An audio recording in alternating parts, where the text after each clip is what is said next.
ఉన్నటువంటి దేవుని ప్రజలందరికీ, అదేవిధంగా ఈ యూట్యూబ్ ఛానల్ ద్వారా ఆన్లైన్లో పాల్పొందుతున్న దేవుని బిడ్డలందరికీ మన ప్రభువును రక్షకుడు యేసుక్రీస్తు వారి యొక్క ఘనమైన నామమున వందనాలు తెలియజేస్తున్నట్లేదా. అందరూ కూడా ప్రభు కృపను బట్టి, ఆయన ప్రేమను బట్టి సంతోషంగా ఉన్నారని నమ్ముచూ ఉన్నాను. మరి సమయంలో కూడిన ప్రతి ఒక్కరిని బట్టి, అందరిని బట్టి ప్రభునామమును స్తుతిస్తూ ఆయన గనపరుస్తూ ఉన్నట్లేదా. మరి సమయంలో అందరూ మోకరించి తల వచ్చి కళ్ళు మూసుకున్నట్లయితే ప్రార్థన చేసుకొని, ప్రార్థన ద్వారా ఈ కూడికను మనం ప్రారంభించుకుందాం. స్తోత్రం. పరిశుద్ధుడా, ప్రేమల తండ్రి, మహోన్నతుడా, జీవాధిపతి మీకే స్తుతులు.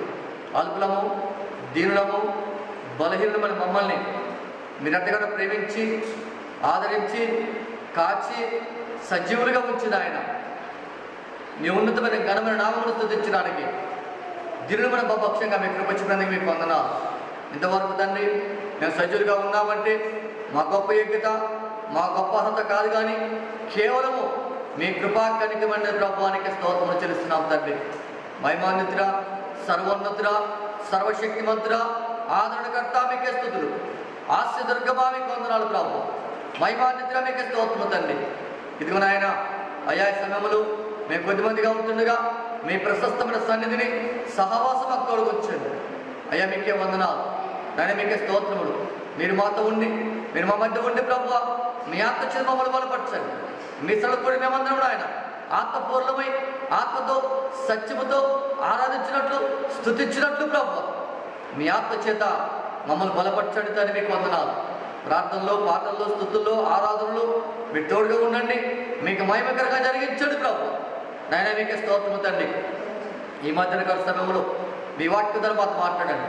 మీ మాట మాకు నెమ్మది ఉంటుంది, మీ మాట మా సమాధానం ఉంటుంది, మీ మాట మాకు ఆదరణ ఉంటుంది ప్రభు. అటు విధంగా నాతోనూ, మాతోనూ, మా అందరితో మీరు మాట్లాడండి నాయన. మీరు మాతో మాట్లాడుతుండగా ప్రభు మా హృదయ తలుపులన్నీ మీ వైపు పెట్టుకొని శ్రద్ధగా మీ మాట ఆలకించడానికి సాయం చేయండి, కృప చూపండి. ఎదుగు నాయన, మీకే వందనాలు. మేము వెళ్ళి ప్రభువానికి స్తోత్రం చేస్తున్నాం తండ్రి. కూడిన ప్రతి ఒక్క బిడ్డను బట్టి మీకు వందనాలు. ఇంకా రానైనా పాల్గొన్న ప్రతి ఒక్క బిడ్డను బట్టి మీకే స్తోత్రం చెల్లిస్తూ ఈ కూడికి ఆదరించేంతవరకు మీరు అధ్యక్ష వహించి సమస్తము క్రమముగా మర్యాదకరంగా జరుగు సహాయం చేసి సమస్త ఘనత, మహిమ, ప్రభావాలు మీరు పొందగలండి. మా రక్షకుడు, మీ ప్రియ కుమారుడు, నజరేయుడైన యేసుక్రీస్తు నామమున వినమ్రంగా అడిగి వేడుకుంటున్నాం తండ్రి. ఆమేన్.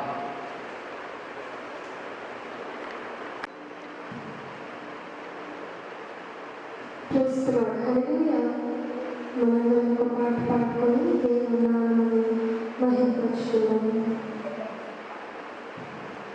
ఎంత మంచి దేవుడవయ్యా, ఎంత మంచి దేవుడవేసయ్యా,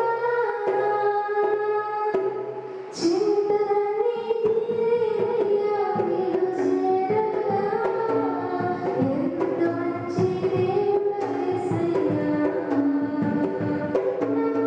చింతలన్నీ తీరేవయ్యా నీవు చేరగా. ఎంత మంచి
Abraham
కీర్తిస్తున్నాను.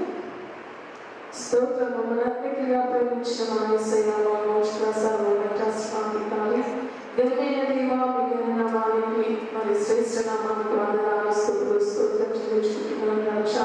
అయ్యా నడిచిన పవిత్రమైన మొదలుకొని పునరుద్ధారణ వరకు నాయన మమ్మల్ని సంఘాన్ని ప్రత్యేకంగా నాయన అందరిని బట్టి కూడా ఈ స్తోత్రం చెల్లించుకుంటున్నాను. అందరిని కూడా ఎంతగానో కాచిన దేవాన్ని స్తోత్రం చెల్లించుకుంటున్నాను ప్రభువా. అయ్యా ఇదో పాటలో పరుచుకున్నారు, కనపరుచుకున్నారు వస్తుతుల పని మీరు ఆస్తులైనందుకు స్తోత్రం. అయ్యా వాక్యులకు వచ్చిన మీరు ఆస్తుని తండ్రి మీరు అభిషేకించండి, అభిషేకంలోకి పూరగా వాడుకోండి ప్రభువాన్ని స్తోత్రం. అయ్యా ఏ బిడ్డ అవసరం కలిగి శాంత సమాధానం వ్యాధి బాధ కలిగి తండ్రి అయ్యా స్థలంలో కూర్చొని తండ్రి అయ్యా ప్రతి ఒక్కరిని చూస్తున్న దేవాన్ని స్తోత్రం తండ్రి. అయ్యా ప్రతి ఒక్కరితో మీరు మాట్లాడండి నాయన. అయ్యా మీరు బలపరచండి ప్రభువా. అయ్యా వారి దుఃఖం, వారి వేదన, వారి అశాంత సమాధానం నుంచి విడుదల పొందుతున్న ప్రభువాన్ని స్తోత్రం చెల్లించుకుంటున్నాను తండ్రి. అయ్యా ఎక్కడో ప్రభువా సమస్తంలో మీరు నాయన మీ నామకి మహిమాన్విత ప్రభువాన్ని అర్పించుకోగలరు. యేసునామములో అడిగి వేడుకుంటున్నాను తండ్రి.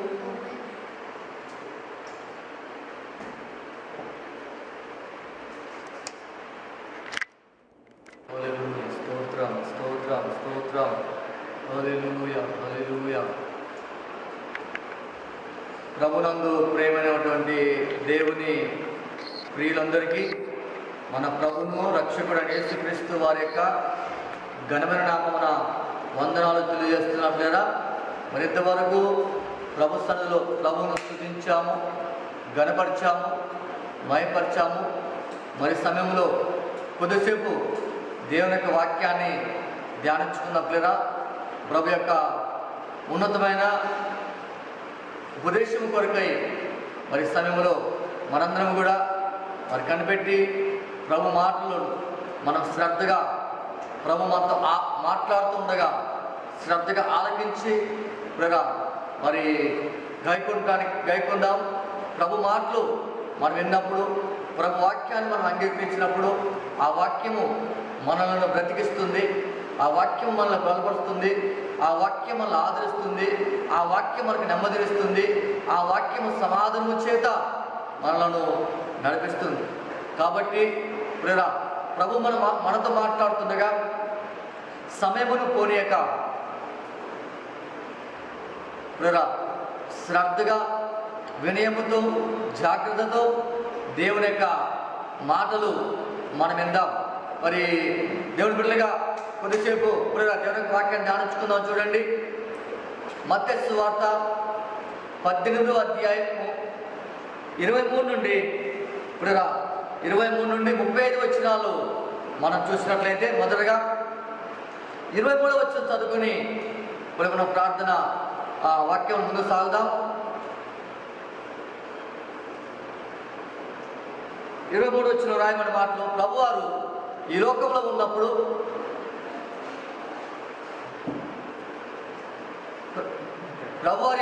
ఉన్నప్పుడు పరలోక సంబంధమైన విషయాలను భూలోక సంబంధమైన విషయాలతో అనగా సామాన్య మానవులకు పామరులకు అర్థమయ్యే రీతిగా భూలోక విషయాలతో పోల్చి ఉపదేశించినట్లు మన బైబిల్ గ్రంథంలో, పరిశుద్ధ గ్రంథంలో మనం చదువుకుంటూ ఉన్నాం. వాటిని మనము ఉపమానములుగా మనము చెప్పుకుంటూ ఉన్నాం, మానవులకు అర్థమయ్యే రీతిగా. ఎందుకంటే పరలోక సంబంధమైన విషయాలు మానవులకు అర్థం కాదు కాబట్టి వాటిని భూలోక విషయాలతో పోల్చి అనేక సందర్భాలలో ప్రభువారు వాటిని ఉపదేశించినట్లు మరి బోధించినట్లు మన పరిశుద్ధ గ్రంథంలో చదువుకుంటూ అనేక సందర్భాలలో ఆ ఉపమానములు బట్టి మనల్ని మనము బలపరుచుకుంటూ, ప్రోత్సాహపరుచుకుంటూ, సరిచేసుకుంటూ మరి ఆ ప్రభు సహాయమును కోరి ప్రభు కృపల ముందుకు సాగటానికి ప్రభు వైపు మనము చూస్తూ ఉన్నాం. ఆ ఉపమానాలు మన ఆత్మీయ జీవితానికి ఎంతో మరి ఆశీర్వాదకరంగా సహాయకరంగా ఉంటున్నవి. అంత మాత్రమే కాకుండా ఆ ఉపమానములను మనం ధ్యానించి అందులో ఉన్న ఆత్మీయ సత్యాన్ని మనం గ్రహించి ప్రభుకు లోబడి భయముతో భక్తితో ప్రభు సహాయంలోకి మనం కనిపెట్టినట్లయితే ప్రభు తప్పకుండా మనకు సహాయం చేసి తన కృపలో మనలను బలపరిచి ముందుకు నడిపించే దేవుడై ఉన్నాడు. అటువంటి ఘనమైన దేవుణ్ణి మనం కలిగి ఉన్నాం కాబట్టి దేవుని బిడ్డలుగా మరి ప్రతినిత్యము కూడా దేవుని యొక్క వాక్యాన్ని ఆధారము చేసుకొని జీవించాల్సిన వారమైతున్నాం. మరి అతి ఉపమానములలో మరొక దాన్ని ఈ సమయంలో ధ్యానించుకుందాం లేదా. చూడండి, మత్తయి సువార్త 18వ అధ్యాయము 23వ వచనాన్ని మనం చదువుకుందాం. ఎందుకంటే మన దినమున ధ్యానాంశముగా మత్తయి సువార్త 28వ అధ్యాయం నుండి 23వ వచనం నుండి 35వ వచనం వరకు మన యొక్క ధ్యానాంశముగా మరి భాగం మనం మరి ఎన్నుకొనున్నాం. మరి అదేవిధంగా మొదటి వచనము మనం చదువుకుందాం. చూడండి, 23వ వచనము రాయబడిన మాట్లాడంటే ఆ సమయమున చూడండి రాయబడిన మాట్లాడంటే కావున పరలోక రాజ్యము తన దాసుల యొక్క లెక్క చూసుకొని కోరిన యొక్క రాజును పోలి ఉన్నదని చెప్పి ప్రభువారు మాట్లాడుతున్నారు. కాబట్టి పిల్లరా, దేవుడి బిడ్డలుగా వచ్చిన మనము, దేవుడి బిడ్డలుగా ఉంటున్న మనము పిల్లరా మన వ్యక్తిగత జీవితంలో ప్రభుకు మనం ఏ ఏ విషయాల్లో రుణస్థులమై ఉన్నామో ఒకసారి మనల్ని మనము పరీక్షించుకోవాలి. ఎందుకంటే రుణము అనగా అప్పు. చాలామంది జీవితాల్లో ఉంటారు ఆ ఆశ ఉంటుంది, ఎట్టి పరిస్థితులు కూడా అప్పు చేయకూడదు, అప్పు చేయకుండా నా జీవనాన్ని నేను కొనసాగించుకోవాలి, అప్పు చేయకుండా నేను దినం ఈ లోకంలో నేను చక్కగా నా కష్టార్జితాన్ని బట్టి ప్రభు నాకు ఇచ్చిన దాన్ని బట్టి ప్రభు ఉన్నత కృపలో నాకు అనుగ్రహించిన విధానాన్ని బట్టి నా జీవనాన్ని నేను కొనసాగించుకుంటానని ఆశ చాలా మందిలో ఏదైనా ఉంటుంది. కరెక్టే, మంచిదే, మంచి విషయమే. ఎందుకంటే అప్పు చేస్తే అనేకమైన రకాలుగా నలిగిపోవాల్సిన పరిస్థితి ఎదురవుతుంది, అనేక రకాలుగా శ్రమపడాల్సిన పరిస్థితి ఎదురవుతుంది, అనేక రకాలుగా మరి సమయానికి మనం అప్పును చెల్లించకపోతే అవమానపరచవలసిన అవమానాన్ని ఎదుర్కోవాల్సిన పరిస్థితి ఎదురవుతుంది. కాబట్టి అప్పు అనేది చాలా మందికి ఇష్టం ఉండదు. అంతమందే కాకుండా మరి కొంతమంది ఉంటారు, చాలామంది పిల్లరా అప్పు చేయకుండా ఏ పని కూడా వారు చేయలేరు. అప్పు అనేది చాలా వరకు చాలామందికి అవసరమే, కానీ అది మితముగా ఉండాలి. అది మాత్రమే కాకుండా అప్పు చేసిన వారైనప్పటికీ ఈ లోకంలో మనం చేసే ఈ అప్పులు, ఈ రుణాలు, ఇవి ఈ లోక సంబంధమైనవే. కానీ పర సంబంధమైన అప్పు మనకు ఒకటి ఉంటుంది. ఆ రుణమును మనం తీర్చుకోవడానికి మనం ప్రయత్నం చేసేవారిగా మనం ఉండాలి. కాబట్టి పిల్లరా, పేతురు గారు ప్రభు దగ్గరికి వచ్చి తన సహోదరుడు నా ఎడల తప్పిదము చేసినప్పుడు నేను ఎన్ని మార్లు అతన్ని క్షమించవాలని పేతురు అడుగుతున్న సందర్భంలో పిల్లరా ప్రభువారు ఈ విషయాన్ని అనగా క్షమించే విషయాన్ని కూడా రుణముతో పోల్చి మాట్లాడుతున్నారు. ఇక్కడ రుణము క్షమించబడుతుంది, తప్పులు క్షమించబడుతుంది, అపరాధములు క్షమించబడుతుంది.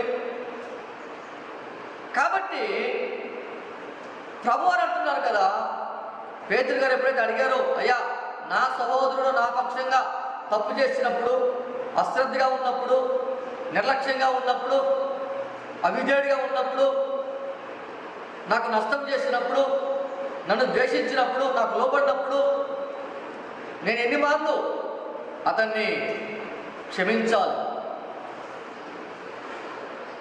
అని చెప్పి పిల్లరా మరి పేతురు గారు ప్రభువుని అడిగినప్పుడు ప్రభు అంటున్నాడు కదా, ప్రభు యొక్క ఉపమానాన్ని పోల్చి ఆయన చెప్తూ ఉన్నాడు. ఇక్కడ అంటాడు కదా, చూడట్లేదా, కావున పరలోక రాజ్యము తన దాసుని యొద్ద లెక్క చూసుకొని కోరిన యొక్క రాజును పోలి ఉన్నదని. నేను ప్రార్థన చేసుకుందాం లేదా. స్తోత్రం పరిశుద్ధుడా, ప్రేమల తండ్రి, మహోన్నతుడా, జీవాధిపతి, ఘనమైన దేవా, మీ ఘనమైన నామమునకు వందనాలు. సర్వశక్తిమంతుడ, సర్వోన్నతుడ, సర్వాధికారి, ఆదరణకర్త, ఆశ్రదుర్గమా, మీకే స్తుతులు నాయన. అల్పుడు మమ్మల్ని మీరు ప్రేమించి ఆదరించి కాచి సజీవులుగా ఉంచిన ఆయన అయ్యా, మిగతాన్ని మేము మీ నామమును స్తుతించడానికి మా పక్షంగా మీకు కృపచ్చుకొని మీకు వందనాలు. ఇంతవరకు ప్రార్థనలు, పాటల్లో, స్తుతుల్లో, ఆరాధనలో మీరు తోడుగా ఉన్నారు. మీకు మహిమకరంగా జరిగించినందుకే మీకు వందనాలు ప్రభు. అయ్యా, ఈ సమయం నిలబడి దాసులు మట్టివాడు ప్రభు. ఇదిగో నాయన, మీ పరిశుద్ధ రక్తము చేత పట్టుకొని మీ కృపాసనకు వస్తుండగా ప్రభువానికి వందనాలు.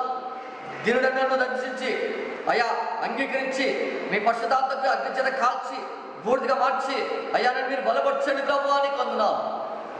మాట్లాడదు మీ దాసులు కాదు నాయన, మీ దాసులు అల్పయోగ్యుడు ప్రభువానికి వందనాలు. మీరే మా పక్షంగా ఉండండి, మా మధ్య ఉండండి.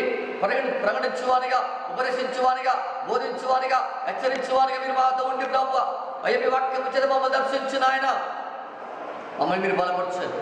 మీరు మాతో మాట్లాడుతుండగా వినగల చెవిని, గ్రహించగల మనసును, సమ్మతించగల హృదయాన్ని మీరు మాకు దయచేయండి. కృప చూపడతారు మీకు వందనాలు. నిద్రపరచు, భ్రమపరచు, కలవరపరచు, నిర్లక్ష్యపరచు ఆత్మను యేసు నామమున మీరు గద్దించండి ప్రభువా. ఈ ప్రాణం అంతటి కూడా మమ్మల్ని అందరూ నాయన మీ ఆత్మ స్వాధీనం తీసుకుని ఆయన మీ ఆత్మ చేత మమ్మల్ని బలపరచు. ప్రతిష్ఠిక మహిమ యేసు నామమున అడుగుతున్నాం తండ్రి, ఆమేన్. ప్రియరా, పరలోక రాజ్యము ఎలా ఉన్నదంటే, ఒక రాజు తన దాసుల దగ్గర లెక్క చూసుకొని కోరిన ఒక రాజును పోలి ఉంటున్నది. మనం సేవించు ఆ ప్రభువారు, మనను రక్షించిన ఆ ప్రభువారు మన కొరకే ప్రాణ త్యాగము చేసి మన పాప భారను విడిపించిన ఆ ప్రభువారు రాజులకు రాజు, ప్రభులకు ప్రభు. ఆయన దగ్గర మనకు ఒక రుణం ఉంటుంది. కాబట్టి ఇప్పుడరా ఆ రుణం కొరకై మనం ఒక క్షణము ఆలోచన చేయాలి. చాలామందికి ఇప్పుడరా ఈ విషయం అర్థం కాదు. నేనే విషయంలో రుణం ఉన్నాను, నేనే విషయంలో రుణం చెల్లించాలి, నేనే విషయంలో రుణపడి ఉన్నాను, నాలో నేను ఎవరి దగ్గర రుణం తెచ్చుకోలేదు, అప్పు తెచ్చుకోలేదు, నేనెవరి దగ్గర అప్పు చేయలేదు, నేనెవరి దగ్గర మరి అప్పుగా ఏమి తీసుకోలేదు అనే ఆలోచన పులేరా చాలా మందిలో ఉంటుంది. కానీ పులేరా, పరలోక తండ్రి అని దేవుని వద్ద మనకు రుణం అనేది అక్కడ ఉంటుంది పులేరా. ఒక దినాన ఆ రుణాన్ని లెక్క చూడటానికి ఆయన మరొకసారి ఈ భూమి మీదకి ఆయన రానయ్యాడు. ఆ విషయాన్ని కొన్ని మాటలు మనం ధ్యానించుకుందాం. చూడండి పిల్లరా, పరలోక రాజ్యం గురించి పిల్లలు చూడండి 4వ అధ్యాయము పిల్లరా, మరి 4వ అధ్యాయం నుండి పిల్లరా 17వ అధ్యాయం 4వ అధ్యాయము 17వ వచనంలో రాయబడింది పరలోక రాజ్యం గురించి. కాబట్టి దేవుడు కూడా మనుషుల విషయంలో పిల్లరా లెక్కలు రాస్తాడు. అంత మాత్రమే కాకుండా తర్వాత వాటిని బట్టి తన ప్రజలకు మాత్రమే కాదు, ప్రతి ఒక్కరికి ఈ భూమి మీద ఉన్న సృష్టి ఆరంభం నుండి పిల్లరా, సృష్టి ప్రారంభం నుండి సృష్టి ఉన్నంత కాలం సృష్టి చివరి వరకు ఈ భూమి మీద ఎంతమంది అయితే శరీరంలో ప్రాణాత్మ కలిగి చలిస్తారో, ఎంతమంది అయితే ఈ లోకంలో జీవిస్తారో, ఎంతమంది అయితే జీవనాన్ని కొనసాగించుకుంటారో, వారు ఏ ప్రాంతం వారు కావచ్చు, ఏ భాష వారు కావచ్చు, ఏ ఖండము వారు కావచ్చు, ఏ తెగవారు కావచ్చు, ఏ మతం వారు కావచ్చు, వారందరి విషయంలో ఆయన లెక్కలు చూడగలిగిన వాడుగా ఆయన ఉంటున్నాడు. ప్రతి ఒక్కరు కూడా భూమి మీద ఉన్న ప్రతి ఒక్కరు, భూమి మీద జీవిస్తున్న ప్రతి ఒక్క వ్యక్తి, అది స్త్రీ కావచ్చు, పురుషుడు కావచ్చు, పుడరా ఎవరైనాను పుడరా వారి జీవన విధానాన్ని బట్టి దేవుడు వారి పక్షంగా లెక్క రాస్తాడు. కాబట్టి మీరు చూడండి, లెక్క రాస్తాడు కాబట్టి లెక్క రాసినంత మాత్రమే కాకుండా ఆ లెక్కను బట్టి, ఆ అప్పును బట్టి, ఆ రుణాన్ని బట్టి ఆయన వారికి ప్రతిఫలం అనేది ఆయన ఇస్తాడు. కాబట్టి చూడండి పిల్లలు, చూడండి, ఇలా చేయడము మంచిది. అంత మాత్రమే కాకుండా న్యాయమైనది ఆయనకు. ఎందుకంటే ఆయన న్యాయపతిన దేవుడు కాబట్టి మన పక్షంగా మంచి మనస్సు కలిగి ప్రేరా పాపులమైన మన నిమిత్తము, అపరాధుల మన నిమిత్తము, దోషులమైన మన నిమిత్తము, అపవిత్రులమైన మన నిమిత్తము, ఆజ్ఞను అతిక్రమించిన మన నిమిత్తము, దేవుని యొక్క చిత్తమును, దేవుని యొక్క ప్రణాళికనే తూలనాడిన మన నిమిత్తము తనకున్న ఏకైక కుమారుని బలిగాను అర్పణగాను ఇచ్చంత మంచి మనసు కలిగిన రాజు ఆయన. దేవుని స్తోత్రం, హల్లెలూయా, హల్లెలూయా. కాబట్టి చూడట్లుగా ఆయన మంచి మనసు కలిగిన వాడు, న్యాయాధిపతి. న్యాయం అంత మాత్రం కూడా అలా రాయడము ఆయనకు న్యాయం అనేది. కాబట్టి దేవునికి ఎదురుగా మనం చేసే పాపం అనేది అతి గొప్ప రుణములాగా ఉంటుంది. దేవునికి వ్యతిరేకంగా, దేవునికి విరుద్ధంగా, దేవునికి ఆయాసకరంగా ఆయన ఆజ్ఞను మీరిపోయి, ఆయన మాట నిర్లక్ష్యము చేసి, ఆయన చిత్తాన్ని పక్కకు పెట్టేసి,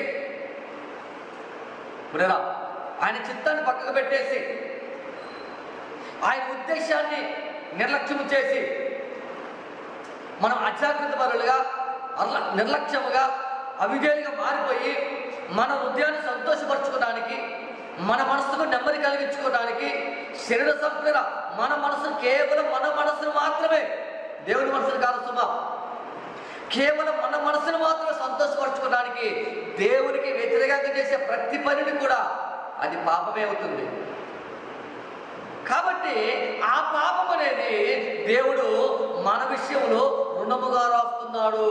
ఎందుకంటే ఆ రుణాన్ని చెల్లించాడు కదా ఆయన, ఆ రుణాన్ని ఆయన తీర్చేశాడు కదా. తీర్చినాక కూడా పిల్లరా అనేక మార్లు మనము రుణములు చెల్లించాల్సిన పరిస్థితుల్లో ఆయన ఎదురు మనము నిలబడుతూ ఉన్నాం. కాబట్టి చూడండి పిల్లరా, ఈ మనుషుల బాకీ కొన్ని కోట్ల రూపాయలతో సమానం మనుషులుగా ఉంటున్న మనము దేవుడి పక్షంగా దేవునికి ఇవ్వాల్సిన విధానంలో మనం చూస్తే, దేవునికి చెల్లించాల్సిన విషయంలో మనల్ని మనం పరీక్షించుకుంటే, మన లెక్క మనం చూసుకుంటే అది కొన్ని కోట్ల రూపాయలకు మించింది అవుతుంది. ఈరోజు నెలంతా కష్టపడితే ఒక సామాన్యమైన వ్యక్తి ఇప్పుడేనా 30,000 లేదా ఒక 50,000 సంపాదించగలడేమో.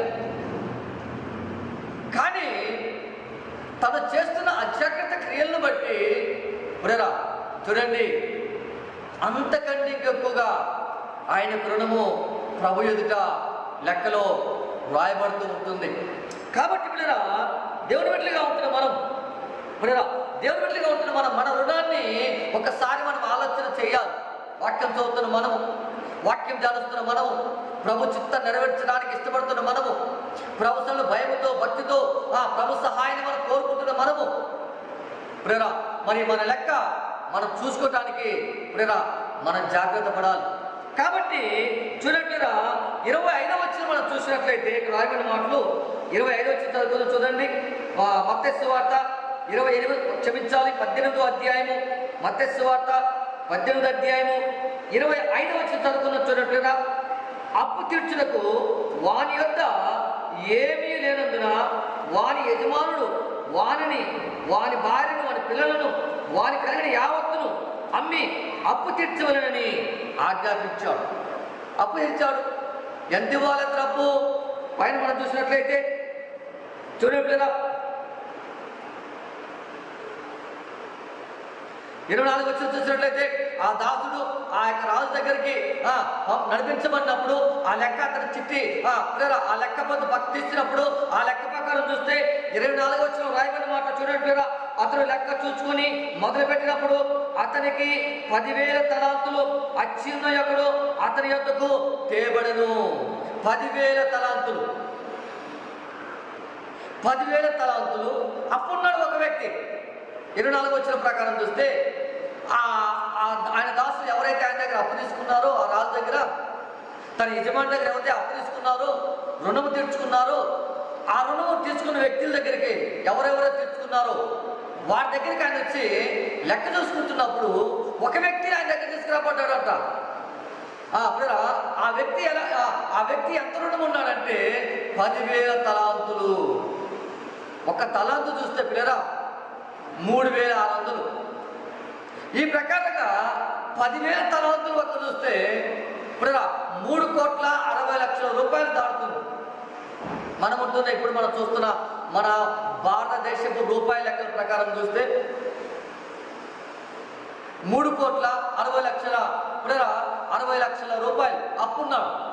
ఆ అప్పు తెచ్చుకొని అతనేది ఆ యజమాని అన్నాడట, అయ్యా నీ ఆస్తి, నీ భార్యను, నీ పిల్లల్ని సమస్తాన్ని అమ్మేసి నా అప్పు తీర్చేయి అని పిల్లరా యజమాని అడిగితే చూడండి అక్కడ ఆ యొక్క దాసుడు ఆ రుణం తెచ్చుకున్న వ్యక్తి ప్రాధేయపడుతూ ఉన్నాడు, బ్రతిమలాడుకుంటూ ఉన్నాడు. ఇప్పుడు చూడట్లేదా ఈ సేవకుడు తన యజమానికి ఉన్న ఆ యజమానికి బాకీ ఉన్న మొత్తాన్ని డబ్బుగా కానీ, సేవల రూపంలో కానీ డబ్బు ఇచ్చు, సేవ చేసు, చాకరీ చేసు, బ్రతికంతా కూడా ఆయన దగ్గర బాధలు పని చేసు చేసిన తీర్చలేని రుణము ఈ వ్యక్తి కలిగి ఉన్నాడు. తన బ్రతుకుదములన్నీ కూడా చూడండి, తన బ్రతుకుదములన్నీ కూడా డబ్బు రూపముగా కానీ, సేవ రూపముగా కానీ తీర్చగలడము అసాధ్యము. అసాధ్యం అది. చాలా మంది ఈ అంతా చాలా ఇచ్చేస్తాం, వచ్చేళ్ళని ఇచ్చేస్తాం, లేదా 2 నెలలు ఇచ్చేస్తాం, టైం పెడుతుంటాం, కానీ తీర్చలేదు. మన చుట్టూ చాలా మంది ఎంతమంది మనం చూస్తాం లేదా అప్పు తీసుకొని ఎగ్గొట్టిన వాళ్ళు చాలా మంది ఎంతమంది ఉంటారు ఈ లోక సంబంధాన్ని, ఈ లోక విషయాలు బట్టి మనం చూస్తే. కానీ ఇక్కడ చూస్తే పిల్లరా ఆ వ్యక్తి ఆ అప్పు తీసుకొని పిల్లరా ఆ అప్పు ఇచ్చిన యజమాని దగ్గరికి వచ్చి అప్పు తీరమంటే ఆ లెక్క చూస్తే 10,000 తలాంతులు ఉన్నవి. కాబట్టి పిల్లరా చూడండి, ఆ అప్పు ఆ డబ్బు రూపములు కానీ, సేవ రూపములు కానీ చెల్లించడము అసాధ్యం. మాత్రమే కాకుండా అలాగే దేవునికి మన రుణానికి చెల్లించగలడము మనలను ఎవరైనా మనలో ఎవరికైనా పూర్తిగా అసాధ్యమే. మనము దేవునికి కలిగి ఉన్న రుణాన్ని తీర్చుకోవడానికి, మనకు దేవునికి ఉన్న బాకీ తీర్చుకోవడానికి, మనము దేవునికి రుణపడిన ఆ రుణాన్ని చెల్లించడానికి మన శక్తికి మించిన కార్యం. మన బ్రతుకు దినములల్లా ఒక మాట జ్ఞాపకం చేస్తాను పిల్లరా, అది నాన్న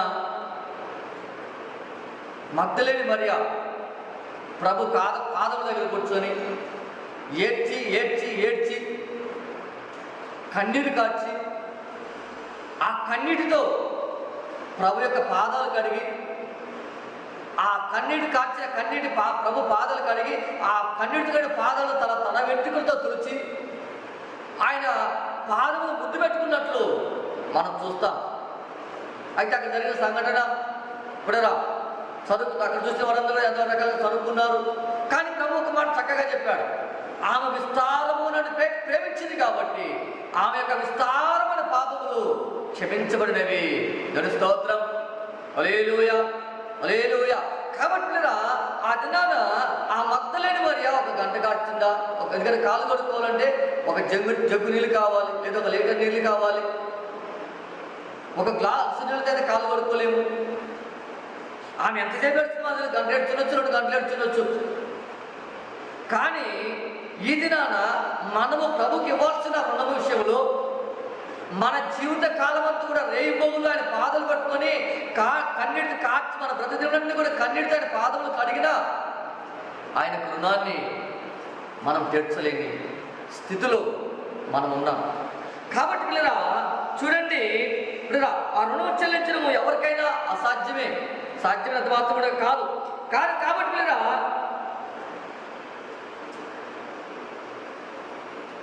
మన మంచి పనులు చూడండి, మనము మంచి పనుల ద్వారా దాన్ని చెల్లించే ప్రయత్నం చేద్దామని పిల్లరా మనం ప్రయత్నించినట్లయితే మంచి పనులు చేసి దేవుణ్ణి మనం అనుకుంటాం, పిల్లరా నేను మంచి పనులు చేస్తాం, దేవుడి చిత్తాన్ని నెరవేరుస్తాను, దేవుడికి లోబడతాను, ప్రభు చెప్పిన పని శ్రద్ధగా చేస్తాను, ప్రభుకు విధేయత చూపిస్తాను, ప్రభు చక్కగా జీవించడానికి భయముతో, భక్తితో, విశ్వాసముతో, పట్టుదలతో, ఆసక్తితో, వినయముతో ప్రభువుని కలిగి నేను జీవిస్తాను.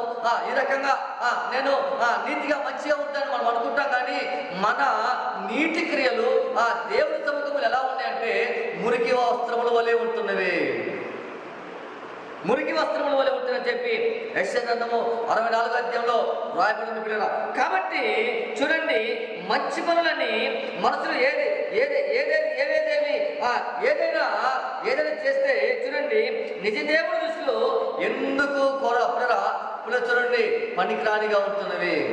ఆయన మాత్రం కూరదగినవి కావు. అయ్యా నా బిడ్డలు మంచిగా ఉంటున్నారు, నా బిడ్డలు మంచి పనులు చేస్తున్నారు, చక్కగా విధేయత చూపిస్తున్నారు. కానీ ఆ విధేయత ఎందుకు చూపిస్తున్నావు? చాలా మంది నటిస్తారు పిల్లలు, నటనా జీవితం కలిగి ఉంటాయి దినాన. చాలా మంది భక్తి చేస్తారు కానీ భక్తులను శక్తిని గ్రహించలేరు. చాలా మంది విశ్వాసం కలిగినట్టుగానే ఉంటారు కానీ ఆ విశ్వాసం యొక్క ఫలాలు అనుభవించడానికి లేక ఆ విశ్వాసం ద్వారా వచ్చే ఆశీర్వాదాలు అనుభవించడానికి అర్హత ఎంత మాత్రంలో వారిలో ఉండదు. కాబట్టి మనం అనుకుంటాం నేను మంచి పనులు చేస్తాను, మంచి పనులు చేసి నా ప్రభువును సంతోషపరుస్తాను, కానీ మనం మంచి పనులు చేయలేం. కాబట్టి దేవుని బిడ్డలుగా ఉంటున్నాం. ఇప్పుడు చూడండి, అది మాత్రం కాకుండా జీవితకాలం అంతా చేసే మంచి పనులన్నీ కలిపి ఒక్క పాపాన్ని కూడా మన జీవితకాలాన్ని మనము 50 సంవత్సరాలు బతకొచ్చు, 60 సంవత్సరాలు బతకొచ్చు, 70 సంవత్సరాలు బ్రతకొచ్చు, లేక అధిక బలం ఉన్నాడలా, లేక దేవుడు కృప చూపేయడలా 80 సంవత్సరాలు బ్రతికినా మనం చేసే మంచి పనులు బట్టి మనం చేసే ఒక్క అపరాధము కూడా, ఒక్క అవిధేయత చేసే ఒక్క పని కూడా క్షమించబడదు. దాన్ని మనం గ్రహించాలి. చాలా మంది అనుకుంటారు నేను ఉపవాసంతో ప్రార్థన చేస్తా, కన్నీరు కాల్చి ప్రార్థన చేస్తా, వారానికి 2 సమర పిల్లలు చూడండి పరిచయం అన్నట్టు వారానికి 2 సార్లు ఉపవాసం నుండి ప్రార్థన చేస్తా, ప్రభు పాదాలు పట్టుకుంటా, ప్రభు సహాయాన్ని కోరుకుంటా, నా పాపములు క్షమించబోతాయి. ఒప్పుకున్న తర్వాత విడిచిపెట్టమని దేవుని యొక్క లేఖనం సెలవుస్తుంది. అంతేగాని ఒప్పుకొని దాసుకమని చెప్తలే దేవుని వాక్యం.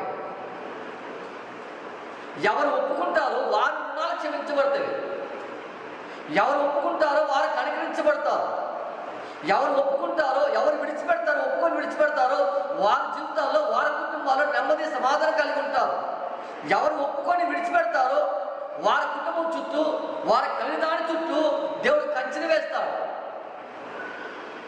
అంతేగాని ఒప్పుకొని అంతరంగములు దాచుకొని అవసరం వచ్చినప్పుడు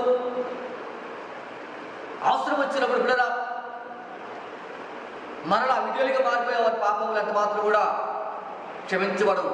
కాబట్టి చూడండి, మన దగ్గర ఉన్న డబ్బును ఆయనకి ఇద్దామా? ఒక ఆత్మ ఈ లోకములో ఇద్దామనుకున్నా, మన దగ్గర డబ్బు అంతా ఆయనకి ఇద్దామనుకున్నా ఆ డబ్బు మన ఆత్మ కంటే ఎంత మాత్రం విలువైంది కాదు. వెల చెల్లించలేము మనం. కాబట్టి పిల్లరా మన ఆత్మానికి ముఖ్యమైనది. కాబట్టి మన డబ్బానికి ముఖ్యమైనది కాదు. ఏది మనం కలిగి ఉన్నామో అవన్నీ కూడా ఆయన కృప ద్వారా, ఆయన దయను బట్టి, ఆయన వాత్సల్యతను బట్టి ప్రభువారు మనకిచ్చినవే. మనం ఈ దినం ఏవైతే కలిగి ఉన్నామో అవి కేవలం దేవునికి కృప. అంతేగాని మన కష్టాచితం ఎంత మాత్రం కూడా కాదు. ఆ కష్టపడటానికి కూడా దేవుడు చక్కటి ఆరోగ్యం ఇస్తున్నాడు కాబట్టి, చక్కటి మార్గాన్ని తెరుస్తున్నాడు కాబట్టి, చక్కటి కృప ద్వారా ఆయన మనకి సహాయం చేస్తున్నాడు కాబట్టి మన కష్టపడగలుగుతున్నాం. ఆయన మనకు ఆరోగ్యం మిగిలిపోయినా, ఆయన మార్గం జరగకపోయినా, ఆయన కృప చూపి సహాయం చేయకపోయినా మనం ఏమి చేయలేము. కాబట్టి పిల్లరా చూడండి, దేవుని యొక్క సన్నిధిలో మనకున్న డబ్బు చెల్లించిన అంత మాత్రం ప్రభువారు లెక్కలోనికి తీసుకునేవాడు కాదు. కానీ అంత మాత్రమే కాకుండా ఒక ఆత్మ చూడండి ఈ లోకం అంతటి కన్నా ఎంతో విలువైనది. అంత మాత్రమే కాకుండా వెండి బంగారాలు ఇచ్చి మన పాప క్షమాపణ మనము కోరుకోలేము. ఎందుకంటే చూడండి కీర్తన 49 కీర్తన 7 ప్రకారము పేతురు 1వ అధ్యాయము 18 ప్రకారము దేవుడు పేరు చూడండి, దేవుడు మాట్లాడుతూ ఉన్నాడు. కాబట్టి చూడండి, వెండి బంగారాలు ఇచ్చి మన పాప క్షమాపణ మనం కోరుకోలేదు. అంతకంటే విలువైన ఆయన ప్రాణాన్ని మనకు అర్పించాడు.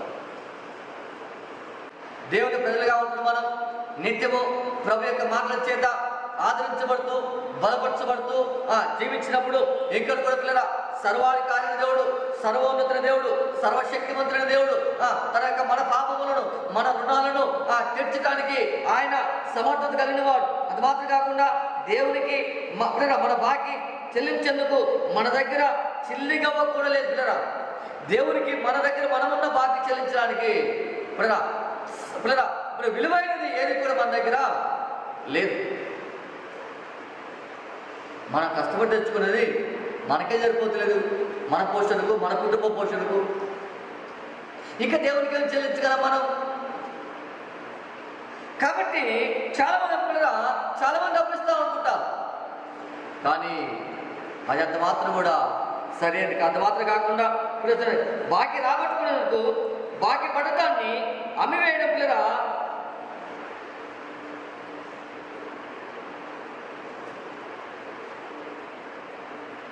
బాకీ రాబట్టుకోవడానికి చూడండి, బాకీ పడ్డదాన్ని అమ్మివేయడం అనగా ఉన్న ఆస్తమనం అమ్మి అప్పు తీరువాలి. అది పాత నిబంధనలో ఉన్న ప్రభు ఇచ్చిన ఆజ్ఞ. కాబట్టి చూడండిరా మన యొక్క రుణము మనము చెల్లించడానికి ప్రభు పక్షంగా, ప్రభు స్థలంలో ప్రభు బిడ్డలుగా మనం ఎల్లప్పుడూ కూడా సిద్ధపడి ఉండాలి. ఎందుకంటే 26వ వచనం మాట చదువుకుందాం చూడండి. మత్తయి సువార్త 18వ అధ్యాయము 26వ వచనం మాట చదువుకుందాం చూడండి. 26వ వచనం రాయబడిందంటే, కాబట్టి ఆ దాసుడు అతని ఎదుట సాగిలపడి మ్రొక్కి, నా ఎడల ఓర్చుకొనుము, నీకు అంతయు చెల్లించదని చెప్పగా ఆ దాసుని యజమానుడు కనికరపడి వారిని విడిచిపెట్టి వారిని అప్పు క్షమించను. చాలా గడు స్తోత్రం. హల్లెలూయా, హల్లెలూయా. 14 క్షమించాలి. 24వ వచనంలో అప్పు లెక్క చూశారు. 25వ వచనంలో చూస్తే మరి అప్పు ఏ విధంగా చెల్లించాలో ఆ విషయాన్ని రాజు ఆ బాకీ తీసుకున్న రుణస్తుడికి మరి తెలియజేస్తున్నాడు. కానీ 26వ వచనం మనం చూసినట్లయితే రుణము తీసుకున్న వ్యక్తి ప్రభు దగ్గర అనగా తన యజమానుల దగ్గర ప్రతిలాడుకుంటూ ఉన్నాడు. సాగిలపడి అంటున్నాడు కదా, సాగిలపడి మొక్కి, నా ఎడల ఓర్చుకును, అయ్యా నన్ను భరించిన ఆయన, నన్ను సహించిన ఆయన, నాకు సహాయం చేయ బ్రహ్మ, నాకు సహాయం చేస్తే ఓర్చుకుందే నీకు అంతయు నేను చెల్లించదని ఆయన పాదం పట్టుకొని బ్రతులాడుతున్నాడు. చాలా మంది చూస్తూ ఉంటాం. నాకు ఎక్కువ రుణంలో ఎవరైనా అప్పు తెచ్చుకున్నప్పుడు ఆ సమాజంలో మనం చూస్తుంటాం, ప్రయాణికం లేకపోతే బ్రతులాడుతూ ఉంటాం. కాబట్టి ఆ విధంగా చూడండి, ఈ వ్యక్తి కూడా బ్రతులాడుతూ ఉన్నాడు. నన్ను ఓర్చుకున్న ఆయన, నన్ను సహించిన ఆయన, అయ్యా నన్ను భరించురావు, నాకు సహాయం చేయి, నేను అంతా కూడా చెల్లిస్తాను ఆయన బ్రతులాడుతూ ఉంటే మరలా ఆయన సాగిలపడి నమస్కరించి ఆయన పాదము పట్టుకొని బ్రతులాడుతూ ఉంటే యజమాని ఏం చేశాడంట? 27 రాయబడి మాట్లాడు చూడండి. ఆ దాసుని యజమానుడు కనికరపడి ఆయన మీద కనికరపడి దగ్గర చెల్లించలేడు. ఈ అప్పు చెల్లించాలంటే తనకు మించిన భారం.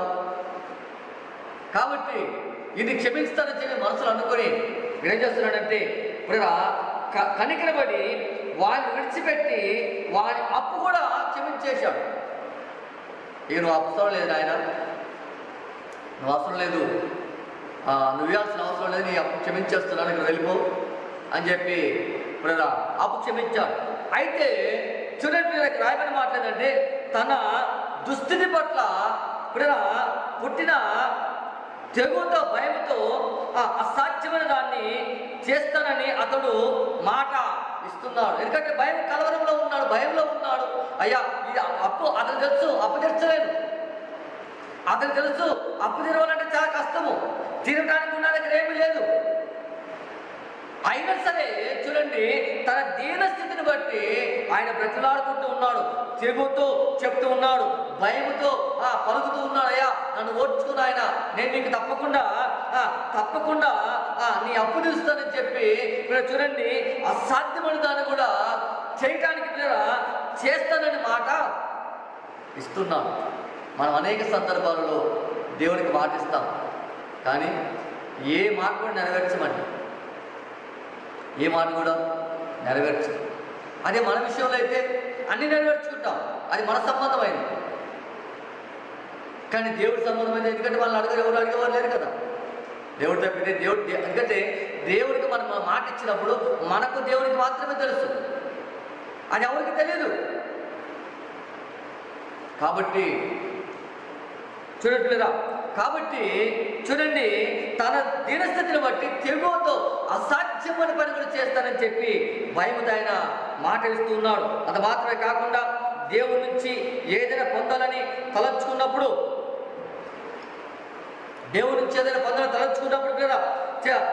చేయించడానికి అసాధ్యమైన ఇలాంటి మొక్కుబళ్ళను మనసులో అనడము మనసులో అనేకము చేస్తూ ఉంటారు. ఎందుకంటే చూడండి దేవుడి నుంచి ఏదైనా పొందాలనుకున్నప్పుడు, దేవుడి నుంచి ఏదైనా సంపాదించుకోవాలనుకున్నప్పుడు, అయ్యా నేను అది చేస్తాను ప్రభా, ఇలా ఉంటాను ప్రభా, అలా ఉంటాను ప్రభా, కానీ ఏది కూడా చేయలేదు, ఏది కూడా చెల్లించలేదు, ఏది కూడా ప్రభుకి ఇచ్చిన మాటలు ఏది కూడా చూడండి అనేక మాటలు అనేక రకాలుగా వాగ్దానాలు చేస్తూ ఉంటారు, అనేక రకాలుగా మొక్కుబలను మనసులు అనేకం చేస్తూ ఉంటారు, కానీ చూడండి ఏది కూడా చేయలేదు. కానీ 20 మనం చూసినట్లయితే అలాంటి అప్పు తీరడానికి ఒకే ఒక మార్గం ఉంది, అదేంటంటే అది దేవునికి ఉచితమైన కృప కొరకు కనిపెట్టడం.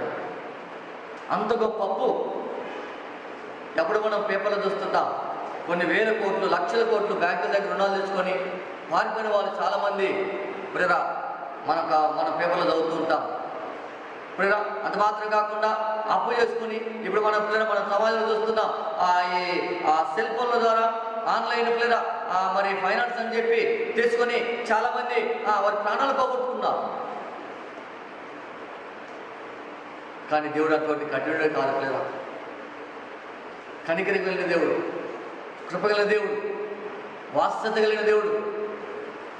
అయ్యా ఆయన పాదం పట్టుకుంటే ఎంతో ప్రేమతో మనల్ని తన కవులలో చేర్చుకునే దేవుడు. కాబట్టి చూడండి మన దేవునికి మనకున్న రుణము తీరాలంటే ఒకే ఒక మార్గం ఉంది, అదేంటంటే దేవుని ఉచితమైన కృప మార్గం.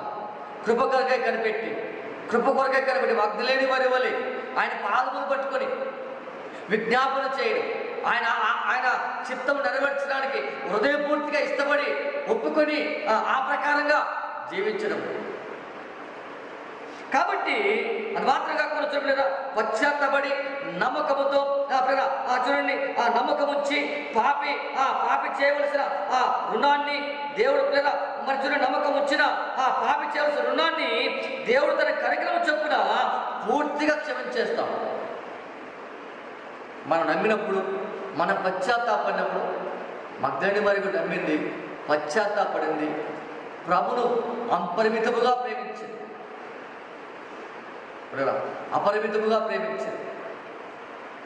కాబట్టి ఆమె చేసిన విస్తారమైన రుణమంతా కూడా క్షమించబడింది ఒక్క క్షణంలో. మగ్దలేని మరి ప్రభు ఎక్కడున్నో తెలుసుకుంది, శివుని ఉన్నాడని తెలుసుకొని ఆయన కూర్చొని ఉన్నప్పుడు ఆయన పాదం దగ్గర కూర్చొని తన కన్నీరు కార్చి కన్నీటితో ప్రభు పాదములు కడిగింది. ప్రభు పాదములు కడగడమే కాదు, కడగడాన్ని బట్టి ఎందుకు కడిగిందంటే పశ్చాత్తాపం, నేను పాపిని ప్రభు, నేను అపరాధుని ఆయన, నేను దోషిని ప్రభువా అని చెప్పి ఒక్కొక్క అపరాధం ఒప్పుకుంటూ, ఒక్కొక్క అపరాధంతో పశ్చాత్తాపడుతూ ప్రభు దగ్గర విజ్ఞాపన చేసింది. కాబట్టి తనకున్న విస్తారమైన రుణం ఈ వ్యక్తి రుణం అయితే రాయబడింది కానీ ఆమె రుణం అయితే అక్కడ రాయబడలేదు. కానీ ప్రభు ఒకే మాట అన్నాడు, లేదా చూడండి, విస్తారముగా నన్ను ప్రేమించింది కాబట్టి ఆమె యొక్క విస్తారమైన పాపములు క్షమించబడింది. కాబట్టి రా చూడండి, దేవుని బిడ్డలుగా మన పశ్చాత్తాపడి నమ్మకం వచ్చినప్పుడు మా ప్రేర నమ్మకం వచ్చిన మనమే కాదు, ఏ పాపైనా సరే, వారి ఎటువంటి దుర్మార్గుడైనా సరే, వారి ఎటువంటి అపవిత్రులైనా సరే, వారు దేవుడి కృప కొరకై కనిపెట్టి ప్రార్థన చేస్తే, పశ్చాత్తాపడి ప్రభు సహాయాన్ని కోరుకుంటే ప్రేర వారు చేయాల్సిన రుణంతా కూడా దేవుడు తన కనికరం చొప్పున పూర్తిగా క్షమించేస్తాడు. లూకాసు సువార్త 24వ అధ్యాయము 46-47 వచనాలు, అదేవిధంగా అపోస్తల కార్యములు 13వ అధ్యాయము 38-39 వచనాలు, అదేవిధంగా రోమపత్రిక 3వ అధ్యాయము 23-26 వచనాలు, అదేవిధంగా కొలస్సీ పత్రిక 2వ అధ్యాయము 10వ వచనం ప్రకారం ప్రభువారు మనలను క్షమించి తన హక్కున మనల్ని చేర్చుకుంటారు. కాబట్టి చూడండి, ఇక్కడ మరి 28వ వచనం చూసినట్లయితే, ఇప్పుడు పాపం క్షమించబడి కదా ఆయన కనికరించాడు, బతిలాడుతున్నాడు, పాదాలు పట్టుకున్నాడు, ప్రాధేయపడ్డాడు, సాగిలు పడ్డాడు లేదా. కాబట్టి ఆయనకు రుణవంతుడు దేవుడు ఆ ప్రభువారు మనగా ఆ యజమానుడు కనికరపడి క్షమించేశాడు.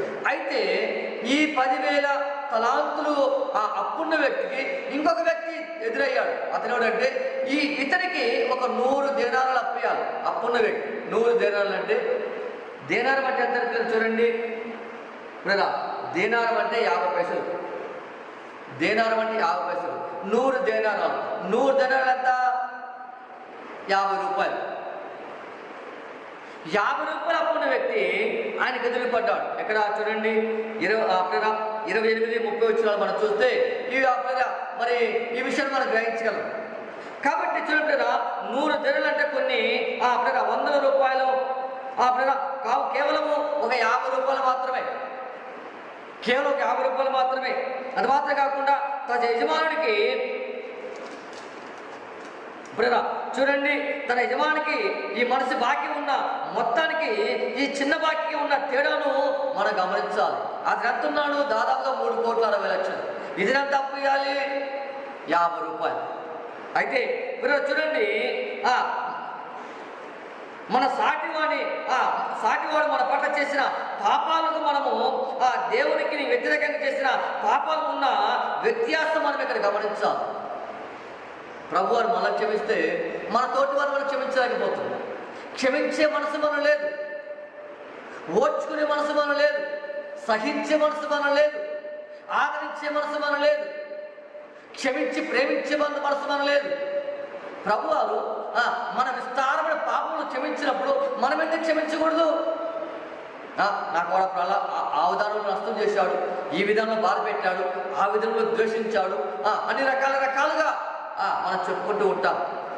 క్షమించడానికి సిద్ధమైన మనసు మనలో ఉండదు. కానీ సర్వాధికారి దేవుడు క్షమించడానికి ఎల్లప్పుడూ కూడా సిద్ధ మనసు కలిగిన వాడు ఆయన. కాబట్టి చూడండి, ఈ చిన్న బాకీని ఉన్న తేడాను మనం గమనించాలి. అంత మాత్రమే కాకుండా మన సాటివాడు మన పట్ల చేసే అపరాధములను మనము స్తోత్రం, హల్లెలూయా, హల్లెలూయా. కాబట్టి చూడండి, ఆ ఎదురైన తన కింద దాసుని ఎవరైతే 50 రూపాయలు వాళ్ళతో పట్టుకొని చక్క పట్టుకొని చొక్కా పట్టుకొని బలవంతంగా నువ్వు ఇస్తావా సస్తావా అని చెప్పి ఇచ్చేంత వరకు కూడా అతను తీసుకెళ్ళి చెరసాల్లో వేయించాడు. కాబట్టి చూడండి, ఇక్కడ ఈ తేడాను మనం గమనించాలి. ఎందుకని యేసు ప్రభు వారు ఈ తేడాను మనకి ఎత్తి చూపుతూ ఉన్నాడు. అతని విస్తారమైన పాపాలు క్షమించబడ్డాయి, అతను క్షమించబడ్డాడు, విడిచిపెట్టబడ్డాడు. కానీ తన సాటి వారి పక్షంగా, తన తోటి వారి పక్షంగా ఆ క్షమాగుణాన్ని, ఆ క్షమా మనసును, ఆ ఓర్చుకునే మనసును అతను కనబరచలేకపోయాడు. కాబట్టి అతని పట్ల యజమాను చూపిన కృపను అతని హృదయము మార్చలేకపోయింది, అతని హృదయాన్ని మార్చలేకపోయింది.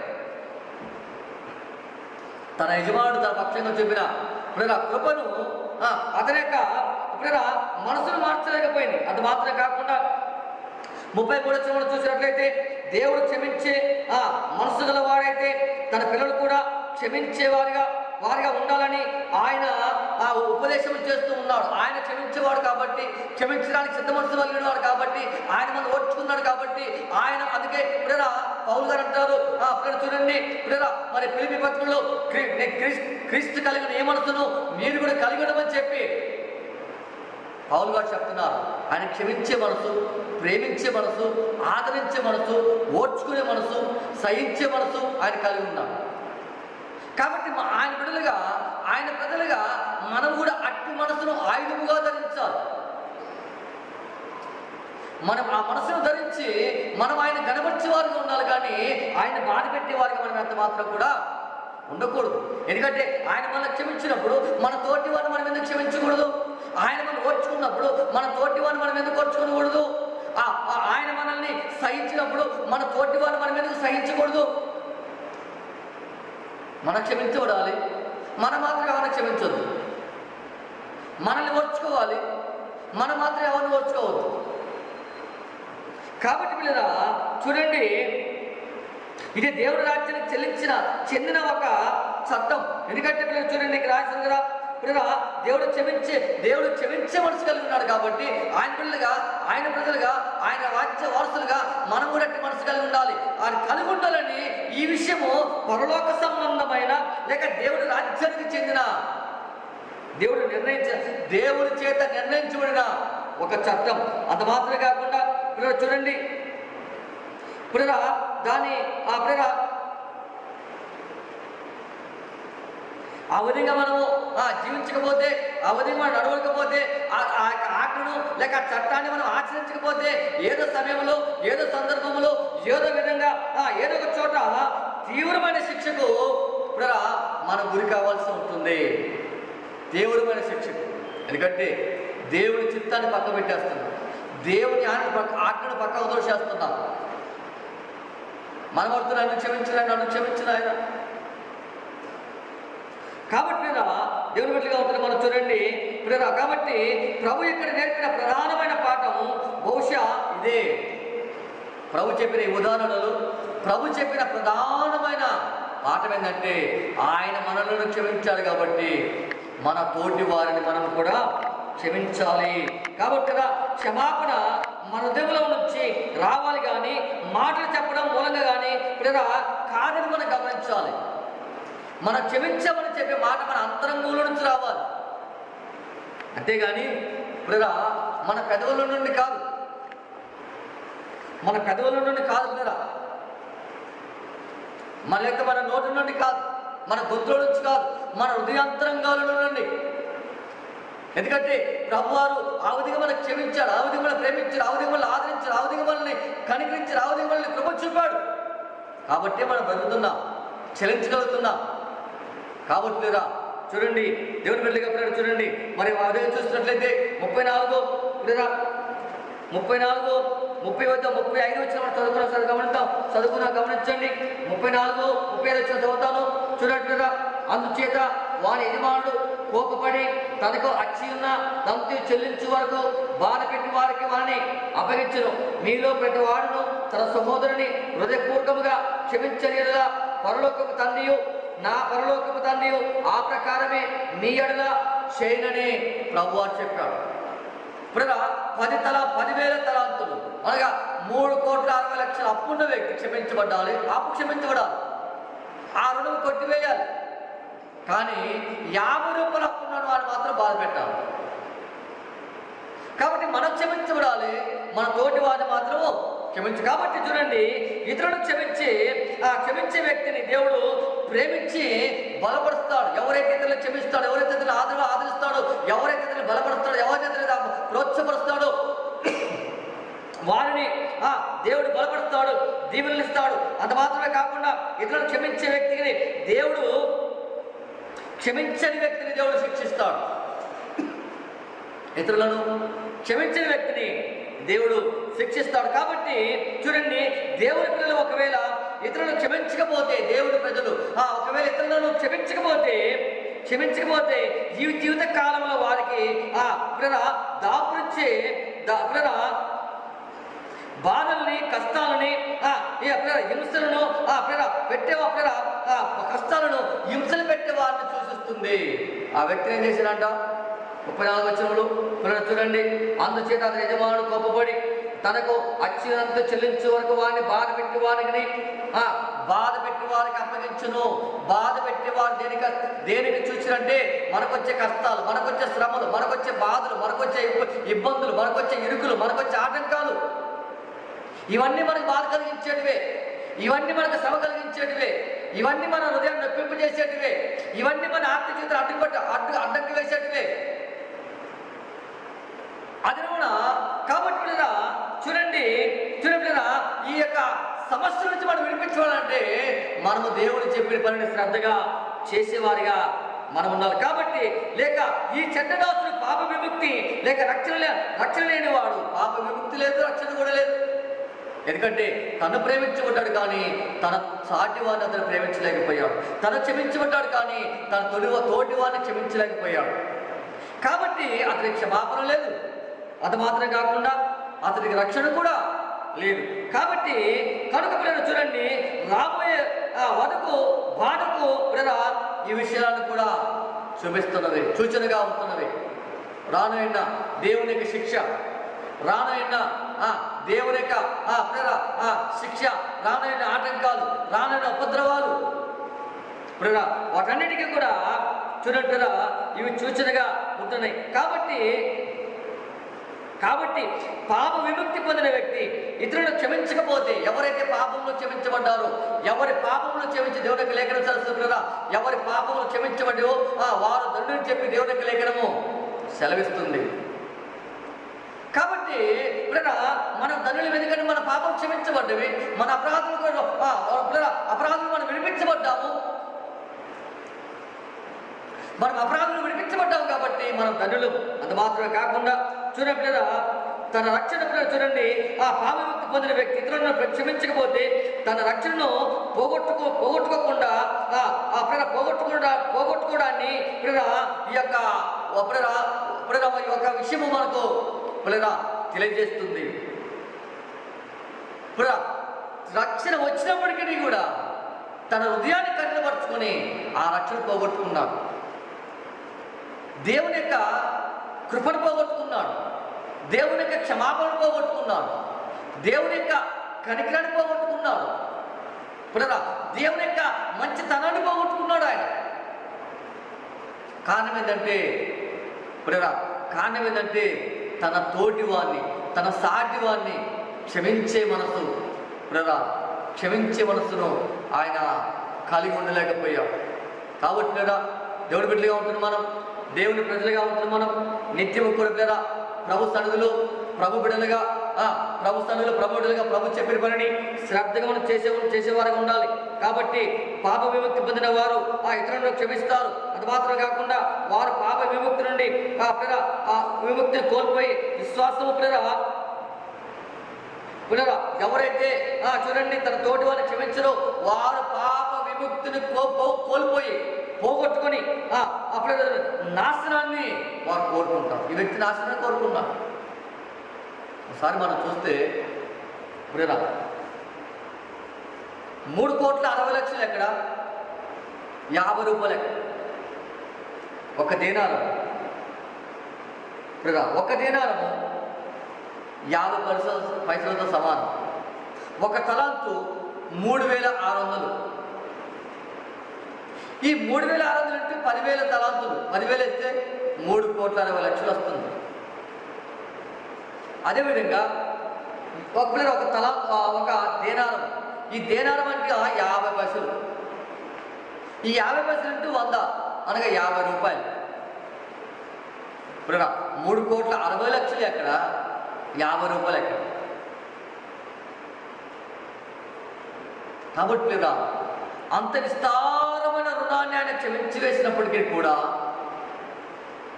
ఎందుకు పనికిరాని, అసలు అర్హత లేని ఒక 50 రూపాయలు, ఒక 50 రూపాయలని ఆయన క్షమించడానికి, ఆ చిన్న రుణాన్ని క్షమించడానికి, ఆ చిన్న అప్పును క్షమించడానికి ఆ చిన్న అప్పు ఇవ్వవలసిన వ్యక్తిని సహించడానికి ఆ వ్యక్తి ఇష్టపడలేకపోయాడు. కాబట్టి నాశనాన్ని కోరి తెచ్చుకున్నాడు. ఇప్పుడు బాధ పెట్టి వారు అనగా ఆఖరి పైసా చెల్లించేంత వరకు, ఇప్పుడు ఆఖరి పైసా చెల్లించేంత వరకు ఇప్పుడు బాధ పెట్టి వారిని ఆ యజమానుడు ఆ వ్యక్తిని అప్పగించాడు. కాబట్టి లేదా చూడండి, దేవుడి బిడ్డలుగా ఉంటుంది మనం ఎన్నడూ కూడా దేవుని ఆజ్ఞ విషయంలో, దేవుని యొక్క వాక్య విషయంలో ఎన్నడూ కూడా మనం అజాగ్రత్తగా ఉండకూడదు. జాగ్రత్త కలిగి ప్రవర్తించాలి, జాగ్రత్త కలిగి జీవించాలి, జాగ్రత్తగా ప్రభు యొక్క వాక్యాన్ని మనము లేదా విని ఆచరించే వారిగా మనం ఉండాలి. ఒక చిన్న ఆలోచన లేదా, మనం క్షమించబడినప్పుడు మన తోటి వారిని మనం క్షమించడానికి ఇబ్బంది ఏంటి? మన విస్తారమైన రుణము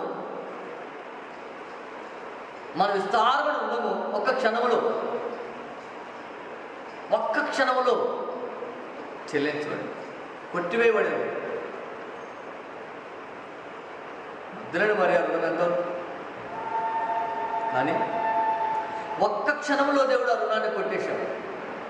మరి అదేవిధంగా ఈ వ్యక్తి రుణాన్ని కూడా ఒక్క క్షణంలో ఎప్పుడైతే ప్రాధేయపడ్డాడో, ఎప్పుడైతే బ్రతిమలాడుకున్నాడో, ఎప్పుడైతే సాగిలి పడ్డాడో, ఎప్పుడైతే మరి ప్రభు యొక్క సహనం కొరకై మరి క్షమాపణ కొరకై బ్రతిమలాడుకొని ప్రాకులాడాడో, అతని దీనస్థితిని చూసి యజమానుడు కనికరపడి అప్పంతా కూడా క్షమించినట్లు వాక్యాలు మనం చూస్తున్నాం. కాబట్టి లేదా ఈ లోక సమాన అప్పు కాదు, ఈ లోక సమ అప్పు తెరవాలి, ఏమి తెరవకూడదని నేను అనట్లేదు. ఇప్పుడు ఎవరికి కూడా మనం ఒక 5 పైసలు అచ్చి ఉండకూడదు, అప్పు ఉండకూడదు. కేవలము దేవుని ప్రేమ విషయంలో తప్పితే లోక సంబంధమైన విషయాల్లో మనం ఎవరికి కూడా అచ్చి ఉండకూడదు. అదేవిధంగా ఇప్పుడు మనము కూడా ప్రతి సందర్భంలో దేవుని సముఖంలో ఉంటున్న ప్రజలు ప్రతిసారి మన యొక్క వాక్య విధానంలో మనల్ని మనము పరీక్షించుకొని పరిశోధించుకొని పరిశీలన చేసుకొని ప్రభు యొక్క సహాయమును మనము కోరుకునే వారిగా ఉండాలి. అంతేగాని ఇప్పుడు మనం ఎంత మాత్రం కూడా చూడండి, మనం ఎంత మాత్రం కూడా ప్రభుత్వంలో రుణస్తులుగా మనం ఉండకూడదు. మన హృదయానికి మించిన ధనం ఇంకేది లేదండి. కాబట్టి మన హృదయం మనం ఆయనకు అప్పగిస్తే, మన ఆత్మను ఆయన చేతులకు అప్పగిస్తే, అప్పగించి ఆయన చిత్తమును నెరవేర్చడానికి, ఆయన వాక్యాన్ని వెంబడించడానికి మన హృదయపూర్తి ఇష్టపడి ముందుకు సాగితే మన ప్రభు ఇప్పుడే మన పక్షంగా ఉన్నాం. మనల్ని బలపరిచి, మనల్ని ఆదరించి, తన కృపలో భద్రపరిచి, మన రుణాలను క్షమించి, మన జీవితంలో నెమ్మదిని సమాధానం ఇచ్చి, అంత మాత్రమే కాకుండా మన కొరకు ఆయన సిద్ధపరిచిన ప్రతి ఆశీర్వాదమును మన అనుభవంలోనికి తీసుకొచ్చి మనలను తృప్తిపరిచి బలపరిచి ముందుకు నడిపించడానికి మన ప్రభు అయిన యేసుక్రీస్తు వారు మన పక్షంగా ఉండి మన బలపరచడానికైనా సిద్ధంగా ఉన్నాడు. ప్రభు సహాయాన్ని కోరుకుందామా? ప్రభు సహాయాన్ని మనం కోరుకుందామా? ప్రార్థన చేద్దాం. మోకరించినట్లయితే అందరూ ప్రార్థన చేద్దాం. మన రుణము తీర్చబడాలి. దేవుని సముఖములో మన రుణము తీర్చబడాలి. ప్రార్థన చేద్దాం. అందరూ ప్రార్థన చేద్దాం. మోకరించి అందరూ ప్రార్థన చేద్దాం. వాక్యం వింటున్న ప్రజలు, దేవుని ప్రజలు, అదేవిధంగా ఆన్లైన్ ద్వారా యూట్యూబ్ ఛానల్ ద్వారా ఈ యొక్క కార్యక్రమాన్ని మరి వాక్యం వింటున్నా లేక ప్రోగ్రాంలు చూస్తున్నా, ఈ ఆరాధనలో పాల్గొని పొందుతున్న ప్రతి ఒక్కరు కూడా మోకరించి ప్రార్థన చేద్దాం. ప్రభు సహాయాన్ని కోరుకుందాం.